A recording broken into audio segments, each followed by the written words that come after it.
La lutte contre la corruption n'est pas un vain sous le nouveau départ.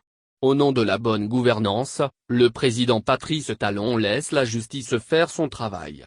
Contrairement aux pratiques qui ont cours sous les précédents régimes où les caciques corrompus n'étaient pas inquiétés, ce temps est révolu aujourd'hui au Bénin.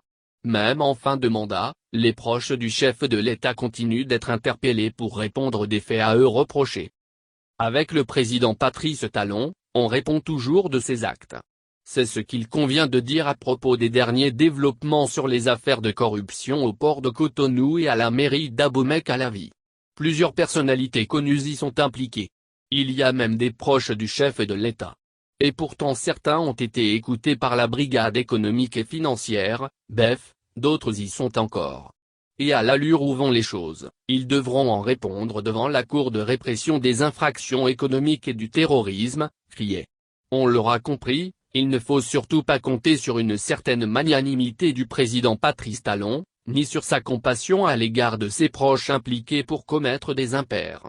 Beaucoup de cas depuis le début du mandat nous ont édifiés là-dessus. Ainsi, malgré qu'il soit en fin de mandat et candidat à sa propre succession, le chantre du nouveau départ continue de faire de la lutte contre la corruption son cheval de bataille. Sous les régimes précédents, le fait d'être de la mouvance présidentielle était suffisant pour ne pas être inquiété. Désormais, ce passé est révolu. Fini l'impunité. Place à la bonne gouvernance. Que les cadres de l'administration et les politiciens se le tiennent pour dit.